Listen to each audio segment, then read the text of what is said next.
வணக்கம். மீண்டும் ஒரு பதிவில் உங்களை சந்திப்பதில் மிக்க மகிழ்ச்சி. ஒரு நாய் கழுதைக்கு புகட்டிய பாடத்தை இக்கதையின் வாயிலாக காண்போமா? ஒரு ஊரில் வணிகன் ஒருவன் இருந்தான். தொலைதூர ஊர்களுக்கு வியாபார நிமித்தமாக அடிக்கடி செல்வான். மூட்டை முடிச்சுகளை சுமந்து செல்வதற்கு ஒரு கழுதையை வாங்கி பயன்படுத்தினான். வெள்ளை மற்றும் கரிய நிறம் கொண்ட புள்ளிகளை உடைய நாய் ஒன்றையும் வணிகன் அன்புடன் வளர்த்து வந்தான். ஒரு நாள் மூட்டை முடிச்சுகள் சிலவற்றை கழுதையின் மேல் ஏற்றி வைத்து அதனை ஓட்டிக்கொண்டு வெளியூருக்கு புறப்பட்டான் வணிகன். நாயும் அவனுடன் சென்றது. தனது முதுகின் மீது ஏற்றிய மூட்டைகளை சுமக்க முடியாமல் மூச்சு திணறிய வண்ணம் கழுதை சென்று கொண்டிருந்தது. பயணத்தின் போது தேவைப்படும் உணவுப் பொருட்கள் அடங்கிய சிறு மூட்டையும் அந்த சுமைகளில் அடக்கம். பகல் நேரம், கொளுத்தும் வெயில்.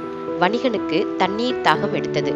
கழுதையை நிறுத்தி ஒரு சிறு மூட்டையை அதன் முதுகில் மீதிருந்து எடுத்தான். அதனை பிரித்து உள்ளே இருந்த ரப்பர் பையை திறந்து அதிலிருந்த தண்ணீரை குடித்தான். பழையபடியே மூட்டையை கட்டி கழுதை மீது வைத்தான்.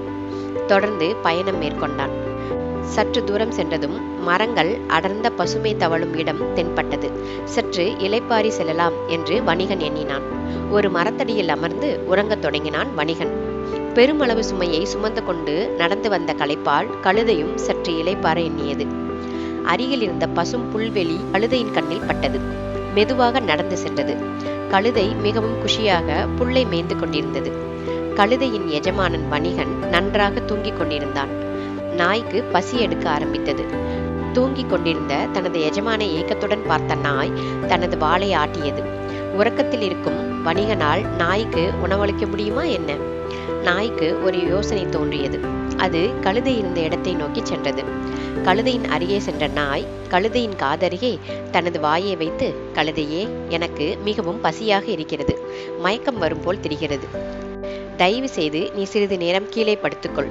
உன் முதுகில் உள்ள மூட்டை ஒன்றில் எனக்கு தேவைப்படும் ரொட்டி உள்ளது. அதனை நான் எடுத்து தின்று என் பசியை போக்கிக் கொள்வேன். தயவு செய்து இந்த உதவியை செய்வாயாக என்று கேட்டுக்கொண்டது. நாயின் கூற்றை கேட்ட கழுதை தொடர்ந்து புல்லை மேய்ந்து கொண்டே இருந்தது.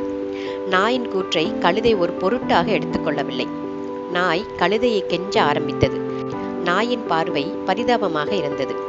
நாயின் நச்சரித்தல் கழுதைக்கு கோபத்தை மூட்டியது. கழுதை நாயை பார்த்து, நாயே, நீ தொடர்ந்து நச்சரித்து கொண்டே இருக்கிறாய். என்னை புல் மேய விடாமல் செய்கிறாய். இப்படியே நீ தொடர்ந்து செய்வாயானால் உன்னை எட்டி உதைத்து கொன்று விடுவேன் என்று மிரட்டியது. மேலும் தொடர்ந்து, நாயே, உனக்கு உணவு தேவை என்றால் தூங்கிக் கொண்டிருக்கும் எஜமானை எழுப்பி அவரிடம் கேள். அவர்தான் உனக்கு உணவளிப்பார், உயிரும் கொடுப்பார் என்று கழுதை கூறியது. கழுதையின் கோபத்தை கண்ட நாய் தனது சீற்றத்தை வெளிப்படுத்தும் முறையில் கழுதையை எரிச்சலுடன் பார்த்து லொல் லொல் என்று குரைத்து அங்கிருந்து சென்றது. பரிதாபத்துக்குரிய நிலையில் தனது எஜமான் அருகே போய் படுத்துக்கொண்டது. கழுதை வயிறார புல் மேய்ந்து உணவை உள்ளே தள்ளி கொண்டிருந்தது. அப்போது அந்த வழியாக ஓநாய் ஒன்று வேகமாக வந்து கொண்டிருந்தது. காலை முதல் உணவு தேடி தேடி அலைந்து கொண்டிருந்த ஓநாயின் கண்களில் புல்லை மேய்ந்து கொண்டிருந்த கழுதை தென்பட்டது. ஓநாய்க்கு கழுதையை கண்டதும் ரொம்பவும் மகிழ்ச்சி. தேடி அலைந்ததில் நல்லதொரு உணவு கிட்டுவதில் இரட்டை சந்தோஷம் ஓநாய்க்கு. ஓநாய் வருவதை கண்ட கழுதைக்கு உள்ளூர உதறல் எடுக்க ஆரம்பித்தது. தனது எஜமான் படுத்து தூங்கிக் கொண்டிருந்த இடத்தை நோக்கி கழுதை திரும்பியது. அங்கே நாய் பரிதாபமான நிலையில் படுத்துக் கொண்டிருந்தது.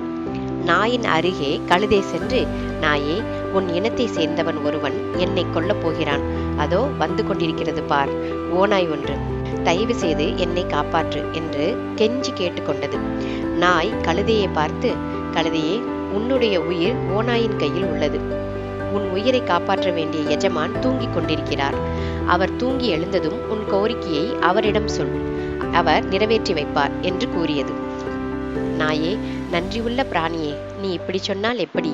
எப்படியாவது என்னை காப்பாற்று என்று கெஞ்சிய கழுதை நாயின் அருகில் படுத்துக்கொண்டது. தொடர்ந்து நாயை கெஞ்சியது. வேகமாக வந்து கொண்டிருந்த ஓநாய் கழுதையின் அருகே வந்ததும் ஒரே பாய்ச்சலாய் கழுதையை பற்றி தாவியது. அடுத்த கணம் கழுதை இறந்தது. அதன் முதுகில் மேலிருந்த மூட்டைகள் அருகில் கிடந்தன. அடுத்தவன் பசித்திருக்க தான் மட்டும் புசிக்க வேண்டும் என்று கருதி வாழும் பிறவைகளுக்கு கழுதையின் மரணம் ஒரு பாடமாக அமையட்டும் என்று நாய் தனக்குள் சொல்லிக் கொண்டது. மீண்டும் மற்றொரு பதிவில் உங்களை சந்திக்கிறேன். அதுவரை உங்களிடமிருந்து விடைபெறுவது கணேஷ் சேதுராமலிங்கம். என்னுடைய சேனலை சப்ஸ்கிரைப், லைக், ஷேர் செய்து எனக்கு ஊக்கமளியுங்கள். நம்மை இணைத்த இயற்கைக்கு நன்றி கூறி விடைபெறுகிறேன். நன்றி, வணக்கம்.